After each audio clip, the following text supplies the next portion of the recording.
Hello, everyone. My name is Grant Bradley. Sorry for the delay. I've had some audio issues, but we're all set here and ready to go. I'm Grant again with the Digital Summer Clinic, a field manager here, and I'm joined today with Sorin Draghici, President and CEO of ADVITA Bio, a Very good. program director. ADVITA? ADVITA is good. Yeah, no. ADVITA, okay. ADVITA Bio, and he's also program director of the National Science Foundation. So, welcome. Hi. Well, And one of the many program directors of the National Science Foundation. Okay. got it. We'll have to definitely get into it as we're going through these questions. I'd like to thank everybody for joining us today. And I would like to remind everyone that if you have any questions during the entire live stream, I'll make sure to get to them at the end. So without further ado, I'd like just sort of give us a quick introduction about yourself, Sorin. Tell us about yourself. Give us a little bit of a history about what you've done that led you up to this point. Sure. So I'm a faculty at Wayne State University in Detroit. I've been there for many years. My background is in computer science. I did my bachelor's, master's, and PhD all in computer science, computer engineering. And my PhD was in artificial neural networks, AI, long before it was fashionable. But for the past 20-something years, I've been working in computational biology. So essentially applying computer science methods to solve problems in biology and life sciences. And for a few months now, I'm at the National Science Foundation as a program director. Got it. Sounds definitely super accomplished. We're glad to have you on. And for those who don't know, could you tell us a little bit about ADVITA Bio and kind of what it is and what does it do? Sure. So ADVITA is a company that I started a few years ago from my research at Wayne State. So we are working in bioinformatics, computational biology. As I mentioned, this is a research area, the interface between computer science and life sciences and medicine. And in this research, we developed some methods, and other people looked at them, and they thought that this would be have some potentially transformative potential effects, and we decided to start this company to commercialize this. Initially, we developed our tools and we made them available from my lab website at Wayne State, but it was kind of unfeasible because I couldn't keep asking students who would join my lab in order to do research and develop their new method and do their own research. I couldn't keep asking them to maintain tools that were developed by other people before them, right? So I had to take it commercially so that we have a dedicated team of people that work to keep this up to date and to develop it into the next generation. So that's how this company started. Gotcha. Definitely a really cool pathway to see kind of the beginning all the way till now. So we did speak about this earlier, but I seen on your LinkedIn page when I was like researching, doing all these questions for you, that you are the program director for the National Science Foundation. And you just said that you have multiple and many different roles. So could you kind of just tell me a little bit about that and what are your roles in that foundation? Yeah, so the National Science Foundation is one of the main sources for funding. The National Science Foundation funds about a third of the research that is happening in academic institutions in the United States. It funds everything, any kind of science in many areas. The U.S. base at the South Pole, for instance, is supported by the National Science Foundation. There are many divisions that cover all areas of science. And I am one of many program directors. My area. So what I do, I help select and fund the most promising projects in my area of research, which is related to computational biology and bioinformatics. Got it. Definitely super cool.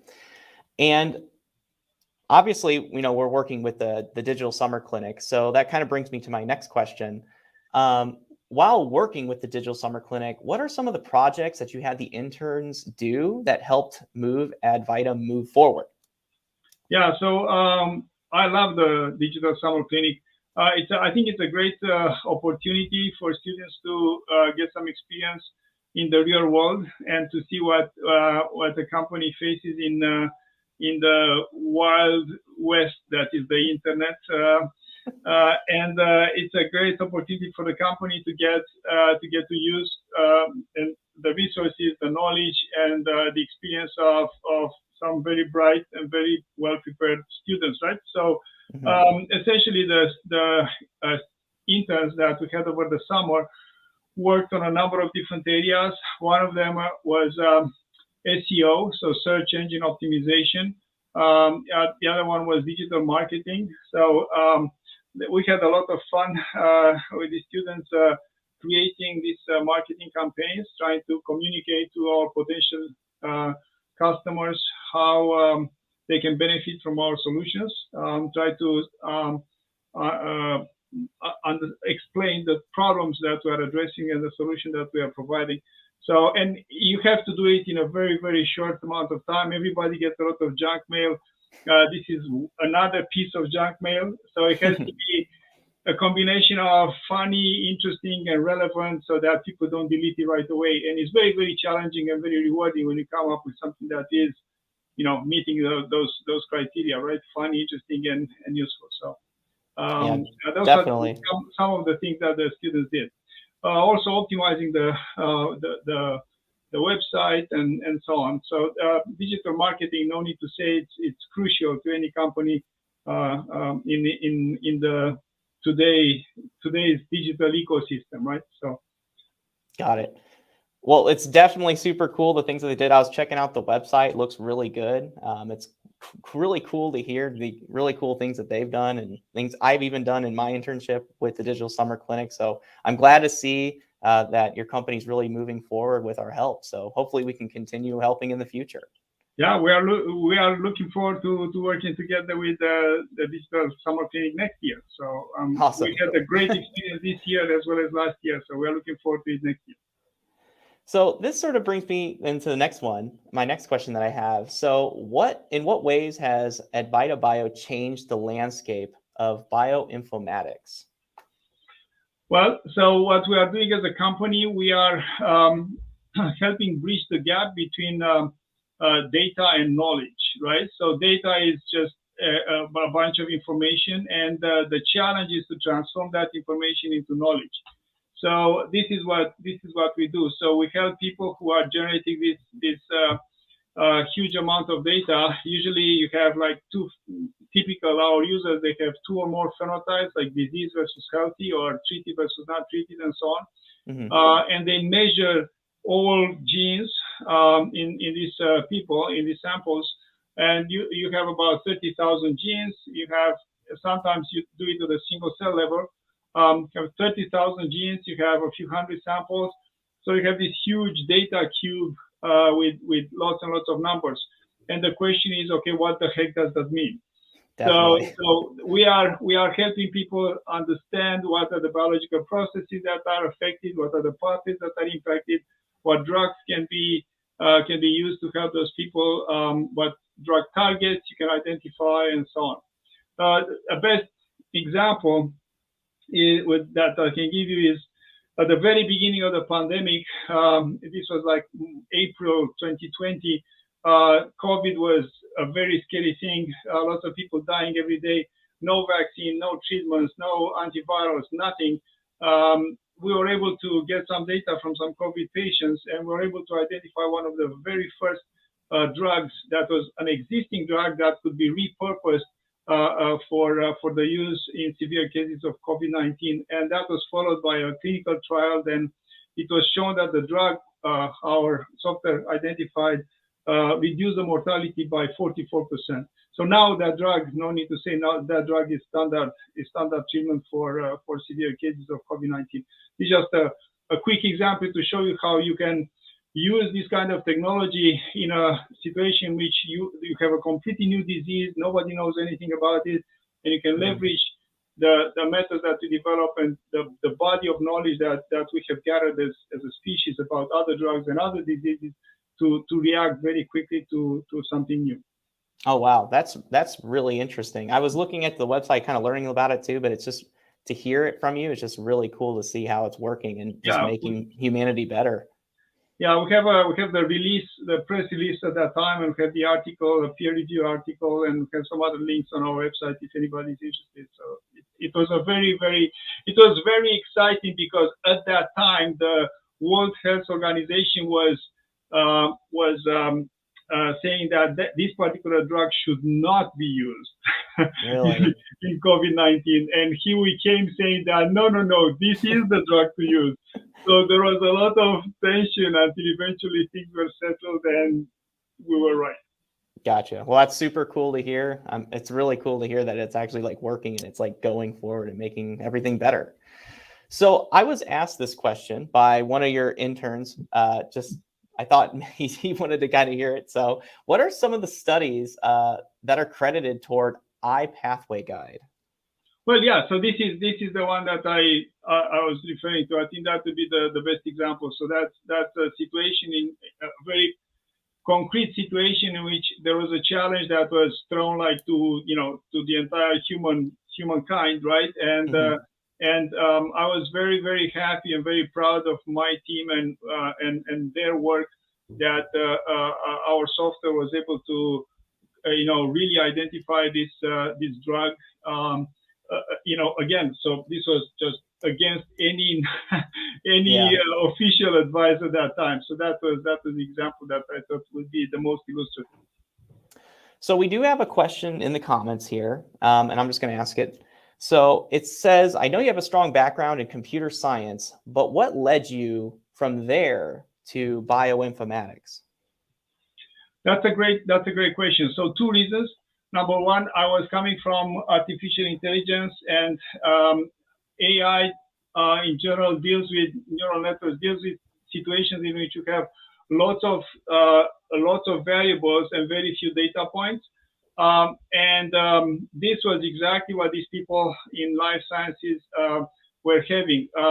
In classical statistics, you have few variables and hundreds or thousands of measurements.